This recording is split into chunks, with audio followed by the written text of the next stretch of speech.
From yesterday's class? Sangam polity, Sangam society, religion, economy, everything is clear? Okay. So moving to next chapter. Before moving to the next chapter, what happened in history? We have a small chapter called as schools of arts. We have seen that there were 3 schools of arts. Class has started. There were 3 schools of arts. First was Gandhara School of Art, which was established by Indo-Greeks. Second was Mathura School of Art.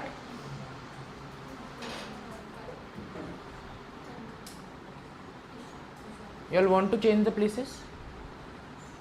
Yes? No? Then let the class go on. Next is Mathura School of Art by Kanishka, that is Kushans. Next is Amaravati School of Art by Satavahana dynasty, Gautamiputra Satakarni. So this school, Gandhara School of Art, was mainly Buddhist school. All the statues related to Buddhism were sculpted here. Mathura School of Art was secular school. Buddhism, Jainism, all the Hindu gods which are there, those all were sculpted here in Mathura School of Art. Amaravati School, again it is mainly Buddhist school. Now, the first Gandhara School of Art, established in 40 BC, the year 40 BC. It was patronized by Indo-Greeks and later by Kanishka. So first started by Indo-Greeks, later it was merged with Mathura School of Art, and later it is taken forward with the king Kanishka. It was a Buddhist school, also called as Hellenic school or Hellenistic school or Indo-Greek school. So Greek terms, Hellenic school, Hellenistic school or Indo-Greek school. Bluish grey stone was used. So the material used to make sculptures was bluish grey stone was used. Regional center. So there were branches, 3 branches were there, Gandhara, Takshila and Peshawar. So this school had 3 branches, Gandhara, Takshila and Peshawar. Features of Buddha were half Greek and half Indian. Examples of sculptures which we have found from this school. First, Buddha head found at Takshila. We have found this at Takshila. You can see how they have made. This is the bluish grey stone used to make the sculpture. So we have found only head.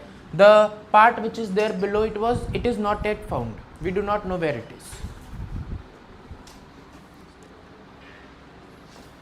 Next, Gandhara seated Buddha. This is the statue. Again, bluish grey stone. Gandhara seated Buddha. This part is broken. We do not have that. It was a full circle. So it is broken, and some things hand is little damaged. Some damage is there. Here also little damage is there. But we have this. We have kept it in museums. It is maintained by Archaeological Survey of India. So this is found at Gandhara seated Buddha. Next, Gandhara standing Buddha, again same statue, standing position we have found again in Gandhara. So this bluish grey stone. The school gradually merged with Mathura School of Art when Kanishka was ruling. So it was a Buddhist school. They made sculptures, statues of Buddhism only. Next comes Mathura School of Art, 78 AD. That was 40 BC. This is 78 AD. Patronized by Kanishka means established, promoted and taken forward, developed by Kanishka. Indian School of Art, where features of gods and goddesses were Indian. So like we have seen in Gandhara School of Art, it was half Greek, half Buddhist. Here it is entire Indian. It was a secular school of art where Hindu gods, goddesses, Buddha, Mahavir, everyone was sculpted. All the statues have been made. Red sandstone was used for carving. So the stone is changed. It is not bluish grey stone, it is red sandstone now here. Regional centers were Mathura, Sarnath, Katra, Peshawar, Takshila, Bamiyan, Begram. Where is Mathura? UP. Where is Sarnath? Sarnath? Bihar. Sarnath, Bihar. Katra, Jammu Kashmir. Peshawar, Pakistan. Takshila, Pakistan. Bamiyan and Begram are in Afghanistan. Now, examples: Katra seated Buddha. See here, seated Buddha. This is red sandstone, red color, maroon, dark maroon color. Today the red fort, you know, red fort, that is built with red sandstone. Mathura seated Buddha. See the difference here. The expressions and all are like Indian people. Understood? Here in Gandhara it is little different. See. So it is like little and European English Greek person like that. So this is entirely Indian. Next is Bamiyan standing Buddha. It is in Bamiyan, which is in Afghanistan. It is destroyed by Taliban. See, the statue was there like this. Bamiyan standing Buddha. It is a very big mountain. In that, a very big statue was carved. They have destroyed it. Is not there now. The only space is there. Understood? Who destroyed it? Taliban has destroyed it. You know, Taliban government has taken over Afghanistan. So they have destroyed the statue. See, earlier it was destroyed little, the face and all, but it was there, still standing.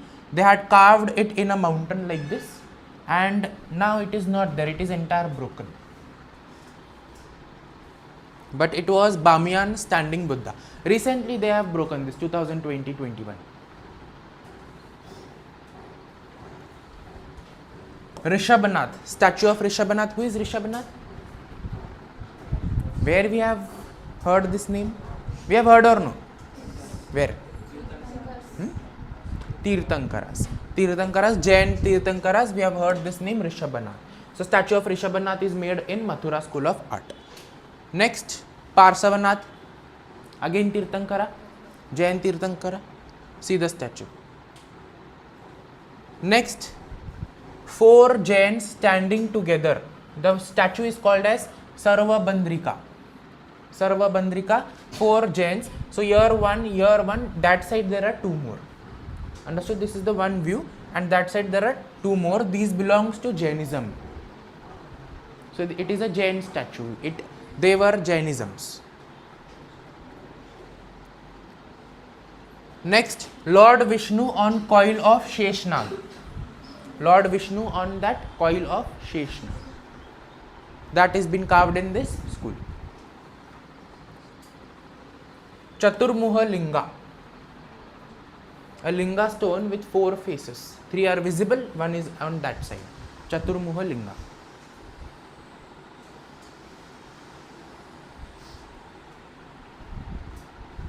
Goddess Saraswati with Veena. Nice. They have done this at that time. AD, 78 AD. So like it was, the Mathura school was for a long period.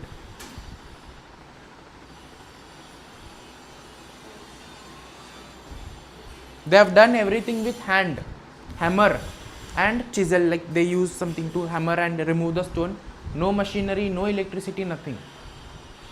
Everything with hand, polishing, everything with hand. Lord Kartikeya with spear. Spear means this is spear. Lord Kartikeya with spear. So all of these statues today, we find some in different museums. Most of them have been kept at National Museum, which is in Delhi.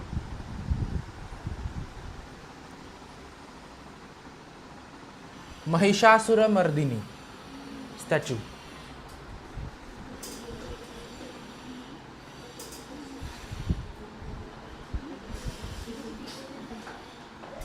What happened?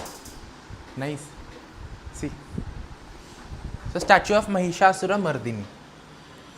Next, Krishna with 8 gopikas. So Krishna is there. The statue is big.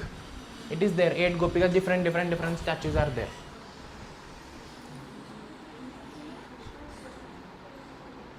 All are found at Mathura. The Mathura school later merged with the Guptan school called as Sarnath School of Art. Understood? So it was merged with Sarnath School of Art, which we'll study in the chapter of Gupta Empire. Next comes Amaravati School of Art, 130 AD, patronized by Gautamiputra Satakarni and promoted to promote Buddhism. So it was a Buddhist school. The material used here is marble. So marble is being used. Regional centers are Amravati, Nagarjunakonda, Ghantasala, Karimnagar, Warangal and Vengi, all in Andhra Pradesh. The school is also called as storytelling school without text. Means something they have told, but the text is not there. Act is there. Understood? How we see in a movie. The actors are there, but remove the text, language, everything. If they act something, we come to know that they have done something. So like that, the statues are there and they have tried to tell something to us. The school later emerged with Sarnath School of Art, that is Guptan school. So here by seeing the statue you will understand. Example, Buddha taming an elephant. So he is doing something. So the story is being told, the elephant is sign of Buddha, everything is there and they are trying to show us something. Text is not there. The statues are in such a way that they are trying to convey some message. Understood? See here. Buddha's birth story. So everything from first, if you see in detail, whatever Buddha's life history is there, that is carved in a rock. Understanding? His birth, then his the life in palace, then he leaving the palace and going, all of that is carved in a stone. Okay, any doubts? Clear? Any doubts with Gandhara School of Art? Next, Mathura School of Art. Third, Amravati School of Art. So this is a part of our art and culture. So this comes in art and culture, but we have finished the Gautamiputra Satavahanas and there was the Amravati School of Art. So all the three schools of art we study here only. Understood? Okay. So moving to next chapter, that is the Guptas. The Guptas, chapter 12, 320 AD to 606 AD. So what had happened? Who was ruling? Last ruler? North India? Kushans. King name? Vasudev. Who killed Vasudev? Shri Gupta killed Vasudev in the year 320 AD. We had seen that. So the Guptas 320 AD to 606 AD. Okay, so this is the Gupta Empire. See, entire Gupta Empire. Later they have acquired all of this. Here Vakatakas are there. We have seen Vakatakas formed after Satavahanas, Kadambas formed after Satavahanas. All of this are there. Kalabras is here. Kalabras means all those three kingdoms, Chera, Chola, Pandya together. Tamil kingdoms. And here a small tribal kingdom is there, Traikutaka, Western Ghats. Anuradhapura is here. This is Ceylon, Sri Lanka. This was the entire Gupta Empire. So Gupta Empire is also big. They had acquired entire India, same like Mauryan Empire only. Now, they were Vaishyas and Vaishnavites. So they were trading people, Vaishyas, and they were worshipping Lord Vishnu, so they were Vaishnavites. Capital was Patliputra and Ujjain. So capital of the kingdom, but administrative capital from where entire rules like regulations will be made, the government will be ruling. That capital was Prayag, also called as Allahabad, Prayagraj. Today what it is called? Prayagraj, Allahabad. Language is Sanskrit. Port is Barukacha, which is in Gujarat. Port is Barukacha in Gujarat. Important trade center Kanyakhubja, which is called as Kannauj. Where is Kannauj? Kannauj. No, not Rajasthan. Madhya Pradesh. Comes in Madhya Pradesh. It is called as Kanyakhubja. Today it is called as Kannauj. It was an important trade center. It was a center, a very urbanized city in the central India, where everyone used to come there, trade used to take place, and then they used to go to their areas. Understood? If North India, South India wants trade, they have to come to Kannauj. Understanding? So it was a trade center. Guptan age is called as golden age of ancient Indian history. The kingdom is divided into two periods. So some changes were there, so the kingdom is divided. The first period is called as early Guptas, which is from 320 AD to 540 AD. It was empire during this time. Empire means almost entire India was there. It was a very big kingdom. Later Guptas or post Guptas is the second period From 540 AD to 606 AD, it was dynasty, small, very small, weak kingdom dynasty. Sources of Gupta, from where we get information about Gupta Empire, it is all the sources are in chaste Sanskrit, means pure Sanskrit. First source, Puranas recorded the names of Guptan kings. So in Puranas we find the information of king of Guptan Empire. Then next, Vishakadatta's work. Vishakadatta was court historian of Chandragupta II. So he was there in the court of Chandragupta II. He has written two works, Mudra Rakshasa and Devi Chandraguptam. Two works or two stories or two books have been written by Vishakadatta. Vishakadatta was court historian of Chandragupta II. He has written two works, literary works, Mudra Rakshasa and Devi Chandraguptam. From these two we get details about Gupta Empire. Then Kalidasa. Kalidas was again court historian of same Chandragupta II. He has written many books. First, Malavika Agnimitram, that Agnimitra we have seen. Sunga dynasty, Malavika Agnimitram, that is been written by Kalidas. Abhignana Shakuntalam, again a book written by Kalidas. Meghdut, third. Fourth, Vikram Urvashi. Fifth, Raghuvamsa. Sixth, Ritu Samhara. And seventh, Kumara Sambhav. So all of these books are written by Kalidas. Writers are asked, or which of the following text is written by Kalidas? Mudra Rakshasa, Devi Chandraguptam, some book from Buddhism, and one will be from here. You have to identify the correct one. Understood? Any doubts? Okay. Next, iron pillar at Mehroli. Mehroli is in Delhi, belongs to Chandragupta II. So some information is mentioned. It is a iron pillar standing at Mehroli, Delhi, belonging to Chandragupta II. Allahabad Prashasti, also called as Prayag inscription, made by Hari Sena. Hari Sena was court poet of Samudragupta, King Samudragupta. Iran inscription. Iran inscription is in Madhya Pradesh. Iran is in Madhya Pradesh, a cave in Madhya Pradesh. It is done by Bhanugupta. So Bhanugupta has made this Iran inscription. First evidence of Sati. You know Sati? What is Sati? After death of husband, the wife has to die on the funeral of the husband only. Understood? So get burned on that funeral pyre. So first evidence of Sati is there in Iran inscription. It is recorded Sati was compulsory for royal women, means royal family.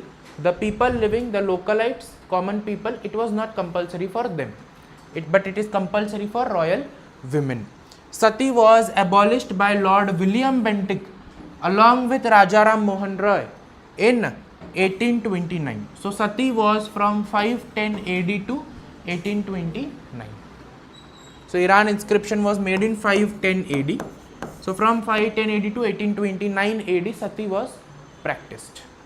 Understood? So now it is illegal to practice Sati in India. So it is a criminal offense. Next, Fahin's record. Fahin was a international traveler, came to India from foreign country. He was first Chinese pilgrim. Pilgrim means who has come for a religious purpose, is called as pilgrim. So he was Chinese pilgrim, came to court of Chandragupta II to learn about Buddhism. So he came to India to learn about Buddhism. He wanted to study Buddhism and do a PhD in Buddhism, mastery in Buddhism. He has written a travelogue. You know what is a travelogue? So whoever is traveling, they write down everything. They visited this place. From here they went to this place. They saw this thing. This, he was the king. He did like this. The people did like this. Someone said like this. I ate this. I ate that. I went here, etc. So recording what you are traveling, entire travel recording is called as travelogue. So he has written a travelogue called as Pho Ku Ki. Pho Ku Ki, the name of the travelogue. This travelogue mentions details about the Guptan Empire. Fahin cave is been made in his name, in Fahin's name in Sri Lanka, and protected by the Sri Lankan government. Any doubts? Source in the sources? We have some more. Okay. Next, Panchatantra by Vishnu Sharma. These are story books, Panchatantra books written during this period. Next, Aryabhatta's Aryabhattiyam. Aryabhatta has written a book called as Aryabhattiyam. The book's name is Aryabhattiyam and writer is Aryabhatta. Everyone knows who is Aryabhatta? Huh? Wrong information you have. So he is a mathematician and astronomer. See, Aryabhatta was mathematician and astronomer, born in 476 AD, died in 509 AD. So he was there only for some, how many years? 476, 509, 34 years? 34, right? 86, 96, 33 years. 33 years. He died in a very young age. At the age of 23, he wrote a book called as Aryabhattiyam and another book called as Arya Siddhanta. Two books written by him. He was the first Indian to use zero. Zero was invented by unknown Indian. The name is not known. He is the first one to use this digit 0. Understood? Not inventor. He is the first one to use this. 0 is invented by an Indian. We do not know the name. Understanding history is not having his name, but it is invented in India. Next, he gave the value of pi. You know pi, like this. What is the value? 22 by 7 and so he has given this value. Why? Ask him. Ask Praveen sir. He gave theory of algebra and trigonometry. You know algebra, find x. Find x. Trigonometry, sin theta, cos theta. All of that is trigonometry. He was the first to say that there are 9 planets and he was the first to calculate distance from Earth to Moon. So he said that there are 9 planets in the solar system and he calculated the distance from Earth to Moon. Next, he mentioned that Sun is a star. You know Sun is a star? So he has mentioned that Sun is a star. His contributions to mathematics and astronomy are recognized by Government of India, and at UNESCO headquarters in Paris, in the International Hall of Zero, there is a hall called as International Hall of Zero, the statue of Aryabhatta has been installed. So as a tribute to him, to thank him he has done all of this, so to thank him they have named a hall after him, International Hall of Zero, and a statue is installed of Aryabhatta. Understood? We'll see the statue, how it looks.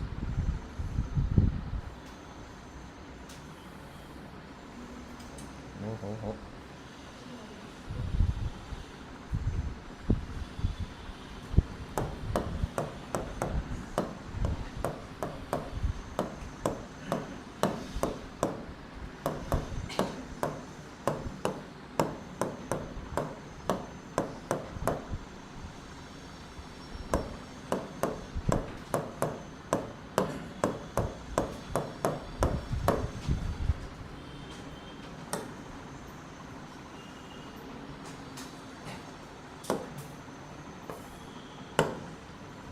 See, like this it is there.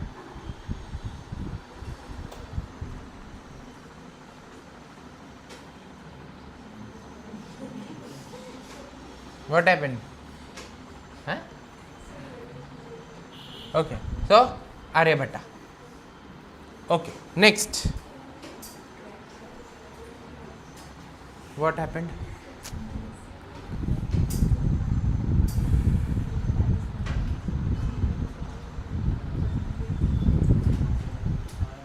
Okay, so Aryabhatta, his statue has been installed at International Hall of Zero. Next, Sushruta's Sushruta Samhita. Sushruta has written a book called as Sushruta Samhita. He was the father of surgery. This surgery was plastic surgery. He was the father of plastic surgery and student of Takshila University. He was a master surgeon of Gupta Empire and the first surgeon in the world, Sushruta. He was expert in rhinoplasty, nose surgery, dentistry, anesthesian, gynecologist, pediatrician, ophthalmologist. He was the first one to do the cataract surgery, and neurologist, gastroenterologist. How many he has done his specializations? Understood? Today, one doctor will do one specialization for a whole year. It is not enough. He has done specialization is all of this. Rhinoplasty means plastic surgery of nose. Nose, this is called nose. So nose plastic surgery. Dentistry means teeth, dentist. Anesthesian means before any operation, they give the anesthesia so that the body must not feel if anything is there. The pain should not be there. So anesthesian. Gynecologist, to deliver the child. Pediatrician, doctor of small kids, children below 12 years. Ophthalmologist, eye doctor. Neurologist, kidney doctor. Gastroenterologist, digestion related, stomach doctor in specialization of stomach. So he was all of this. He mentioned that there are, come back, he mentioned that there are 307 bones and 5 to 6 liters of blood in human body. He gave a quote, health lost, all lost. So if you have health, you have everything. If that is only not there, you can do nothing. Yes or no? So health lost, all lost is quote given by Sushruta. Next, Dhanvantri's Dhanvantri Samhita. What? How many sources? Dhanvantri has written a book called as Dhanvantri Samhita. He was father of Ayurveda, so Ayurveda book. And in Dhanvantri Samhita, the entire concept of Dhanvantri Samhita is related to herbal medicines, natural Ayurvedic herbal medicines. Next, Government of India has initiated a program called Dhanvantri Ratha as a service for Ayurveda. Under this program, the All India Institute of Ayurveda promotes health programs with support of Ministry of Ayush. We have a ministry for Ayurveda called as Ministry of Ayush. Under this Ministry of Ayush, with their support, there is an institute called as All India Institute of Ayurveda. So whoever wants to make mastery, PhD in Ayurveda, they can join that institute. So they become a very great doctor, very respected doctor of Ayurveda in this university or in this institute. So this institute takes health programs related to Ayurveda under Ministry of Ayush, under a program of Government of India called as Dhanvantri Ratha. Next, Manusmriti by Manu in 510 AD. It contained social norms of Guptan society. So Manusmriti was a book written by a person called as Manu. He has written how the society should be, how people must be treated. So everything the society is written in this book. Manu was first lawgiver of India. So he was the first person who gave laws that society must be ruled in this manner only. Understood? Manusmriti is also called as Constitution of Guptas. And in 1927, during Mahar Satyagraha, Dr. Ambedkar burnt the Manusmriti. So Manusmriti mentioned that untouchability is untouchability they have to practice everywhere. Understanding? So Manusmriti mentions or teaches untouchability to the people. So it should be like this. They should be made to live in outside the village, not allowed inside the village, not allowed in public well. So like some rules and regulations were mentioned for an untouchable. So during Mahar Satyagraha, Dr. Ambedkar burnt the Manusmriti, that he was trying to tell the people that do not follow this. Understood? Next, Karpura Manjari by Rajshekhar deals with feudal system, and it was called as Samanta system. What is feudal system? Zamindari, allotment of lands. So all the details related to allotment of land has been mentioned in Karpura Manjari written by Rajshekhar. This feudal system, Zamindari system, was called as Samanta system in Guptan age.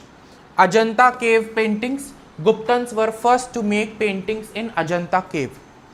Ashoka has constructed the viharas. Ashoka has done the chaityas, stupas, everything there in Ajanta cave. Paintings, these are the first. Guptas are the first to make paintings in Ajanta caves. Theme of painting was Buddhism. Everything related to Buddha was painted. Next, temple architecture. Guptans were first to build temples in India. Before this, we have not learnt any temple. We did not come across any temple in any chapter.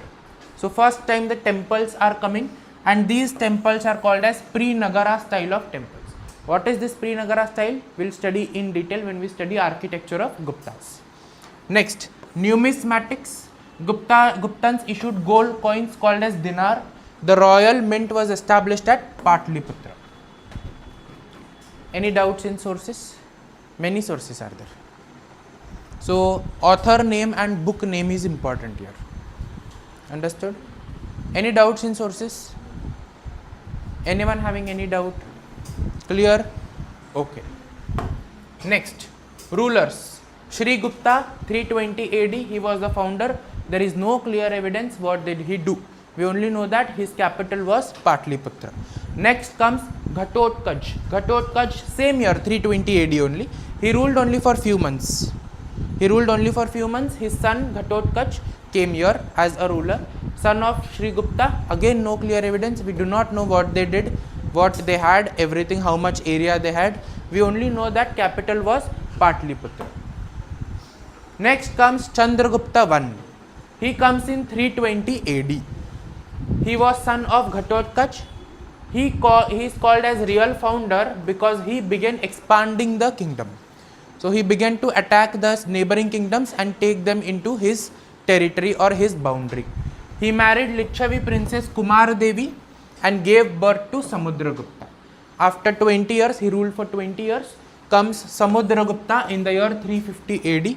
He was son of Chandragupta I and greatest and powerful king.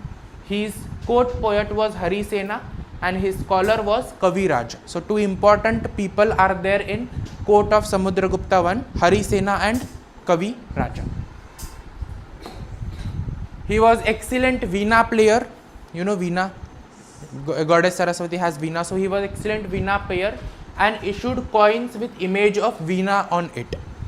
He attacked 9 North Indian kingdoms called as Aryavarth. He attacked 4 Central Indian kingdoms called as Atavika Rajya and 12 South Indian kingdoms called as, okay, it is not, the name is not that, 12 South Indian kingdoms he attacked and became first Guptan king to have Pan India. Pan India means entire India, full India is under his control. So first Guptan king to have entire India. Next, V.A. Smith. V.A. Smith is a famous European scholar. So V.A. Smith's famous European scholar has given a name to this. Who is this? Samudragupta. He has given a famous name to this Samudragupta called as Napoleon of India. Napoleon of India. Who is Napoleon? Ruled which country? Heard the name but do not know. Napoleon was a very famous ruler of, yes? Who said? Someone said it is correct, tell. Who said? Then tell no. Not Nepal. I heard France. France is correct. Napoleon means Nepal. No. He is the ruler of France. He was a very famous ruler known for ruling France and he developed France. He comes later in modern India. He ruled somewhere around 1850, 1900, something like that. But later when they see both were same, both the ruling style of both Samudragupta and Napoleon were same. So the V.A. Smith scholar has compared Samudragupta to Napoleon. Next, he died naturally. Next comes Ramagupta. He is son of Samudragupta. His wife Dhuruva Devi. His wife was Dhuruva Devi. Whose wife? Ramagupta's wife. Ramagupta lost his wife in gamble to Saka king Rudrasimha. Gamble, you know, who is that? Yudhishthir. Yudhishthir loses all his brother and Draupadi in gamble game. So like that, Ramagupta lost his wife Dhuruva Devi in gamble game. Ramagupta had brother Chandragupta II. Chandragupta II did not like this. So Chandragupta II killed Ramagupta and he married Dhuruva Devi. He brought back Dhuruva Devi from this Saka kingdom Rudrasimha and he married Dhuruva Devi. Then now Ramagupta is killed. Next king is Chandragupta to 400 AD. Very important king. He was son of Samudragupta, brother of Ramagupta. He had a title Sakari because he destroyed the Sakas. So he won the war with Sakas to bring Dhuruva Devi back. He was greatest, all-powerful, welfare-oriented and scholar. He annexed Gujarat, Malwa and Ujjain. So all the area, North India was under him. After occupying Ujjain, he took a title Vikramaditya. So Vikramaditya in India is not some other king. Whoever attacked and occupied Ujjain, Madhya Pradesh, they were taking a title called as Vikramaditya. Understanding? So Vikramaditya and made Ujjain as his second capital. So now Ujjain is becoming capital, Patliputra is first. He gave his daughter Prabhavati Gupta in marriage to Vakataka ruler Rudrasena. So Vakataka, South India and Gupta, they had matrimonial relations. Prabhavati gave birth to a son called as Divakara Sena. Chandragupta II, when this marriage took place with Vakataka, entire South India was under his control. So Chandragupta II became second king to have entire Pan India. He did not attack South Indian kingdoms. He took them into relationship with like matrimonial alliances were made, the marriage was done, and Vakataka was a very big kingdom in South India. So entire South India is under him now. Next starts the Gupta Vakataka era. They both are ruling the area together. Pan India was established due to this when marriage took place. Trade developed to all the countries. So South India where the trade was taking place, North Indians where they were trading, all grouped. So the trade developed very much. Education developed and Patliputra, Rajgir, Allahabad, Mathura, Ayodhya, Ujjain, Takshila became great centers of education. Sanskrit entered South India for the first time because now Prabhavati. Now a marriage takes place. From one house, the daughter or whoever it is, sister of someone is going. So she takes all the values, culture of this house, she shares. So now Sanskrit from North India with Prabhavati is going to South India. Understanding? So she will teach them. I will learn your language, you learn my language. Yes or no? So Sanskrit entered South India for the first time. Kanchipuram became great center for Sanskrit learning. Aryanization of South India and Dravidization of North India took place. Means what was the culture of North India? We call it as Aryanization. Aryans were there. Their culture entered South India. So Aryanization of South India took place and the South Indians were called as Dravidians. Their culture entered North India. So Dravidization of North India took place. Understood? Great Guptan literary works entered South India. Whatever sources we have seen, all of that entered South India. South Indian whatever sources, Sangam was there, that all entered North India also. During this time the Ajanta caves were painted. When Vakataka Gupta era, only Ajanta caves were painted because Ajanta caves was under who? Vakataka. Western Ghats, entire Maharashtra, Karnataka was under Vakataka. So Ajanta caves, where it is? Maharashtra. When they had this Gupta Vakataka era going on, then that time only the Ajanta caves were painted. Any doubts? Okay, next. Chandragupta II appointed Navratnas in his court. So see, this is Chandragupta II. Chandragupta II had appointed 9 ministers in his court called as Navratnas. The Navratnas were Kalidasa, Amarasimha, Dhanvantri. This is Dhanvantri, Varuchi, Shanku, Varahamira, Kahapanaka, Harisena, Vetala Bhatta. Chandragupta II died naturally in 467 AD. So he ruled for 67 years, 400 to 467. Next comes Kumar Gupta, 467 AD. He was son of Chandragupta II. He was worshipper of Lord Kartikeya. So he was worshipping South Indian god Murugan. He was called as Lord Kartikeya in North India.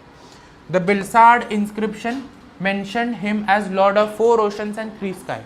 So there is an inscription in Bilsad, again a part in Western Ghats area, Bilsad mountain. There it is mentioned that Kumar Gupta was Lord of 4 oceans. We do not know which are those 4 oceans.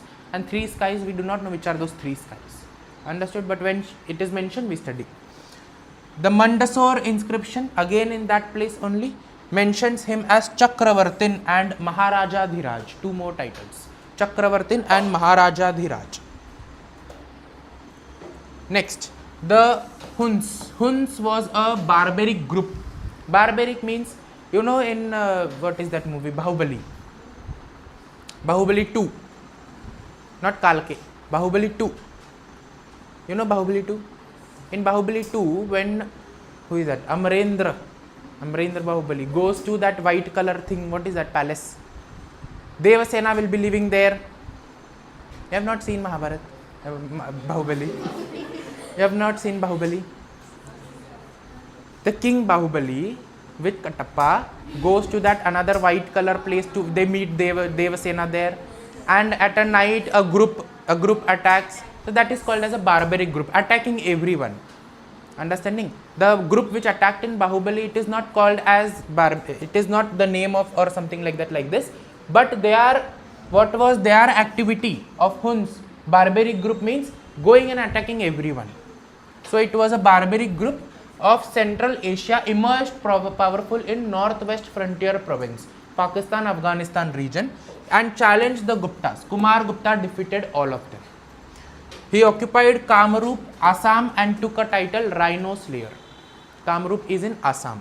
He established Nalanda University and dedicated it to Buddhism. It became a center to learn Mahayana Buddhism, Nalanda University. The Huns entered northwest frontier province again for the second time. Kumar Gupta died while fighting with Huns. He died while fighting with them. Next, Skanda Gupta, son of Kumar Gupta. He was called as protector of Gupta kingdom, means he maintained the kingdom. He did not do anything new. He maintained the kingdom, so called as protector of Gupta kingdom. Whatever is there, he maintained that much. He titled himself as Vikramaditya. Again, he only maintained the kingdom, nothing new. During his period, the fall of Holy Roman Empire. The Holy Roman Empire fell down. There was a Holy Roman Empire in Europe which fell down, and Ottoman Turkey Empire took over. It adversely affected the Guptan trade because they were buying from Guptas. So the trade stopped, and trade stopped with all the Western countries, Syria, Egypt, Greeks, everywhere the trade stopped. So it affected adversely to the Guptan trade. Economy went down. Guptan trade, the money coming in went down. After him, succession is not clear. When there is money, when the king is rich, he records everything. When there is nothing, the king does not record. Understanding? Yes or no? When someone does good thing, they record it. After Skandagupta, the next important king was Bhanugupta, who has done the Iran inscriptions. From Iran inscriptions, we come to know Bhanugupta. Who was his father, we do not know. Who is known for defeating Huns. He has defeated Huns again and killing their ruler. He has killed their ruler, Mihir Kula. Mihir Kula was ruler or leader of this Huns, who is killed by Bhanugupta. Bhanugupta killed Mihir Kula with help of Samanta Yashovarman, feudal lord, Zamindar, Samanta Yashovarman. Understood? Thus, by 540 BC, the empire was lost. Gupta empire was no more an empire, and the Gupta empire turned into small kingdom. The last Gupta king was Devagupta II. He was killed by Harsha in 606 AD, whereby the Gupta empire came to an end. Understood? Now the concept or what happened, how Harsha comes into between, we learn that in a separate chapter or separate part called as later Guptas. This was early Guptas. Later Guptas, in that we study what happened, who were there, etc. Now 540 BC, what happened? The kingdom became small. So it came only to a small area near Patliputra, Bihar. Patliputra was their capital. Ujjain is lost, Gujarat, Malwa, South India, Vakataka, everything is lost. They are different kingdoms there. So which are those kingdoms? What is their role in killing of Devagupta II? We have to see that. Any doubts still here? Okay. So that will start in not tomorrow's class. Tomorrow is test. Next class. Understood? Okay. So those who misses the test have to write again. I will not leave. Different questions, full syllabus.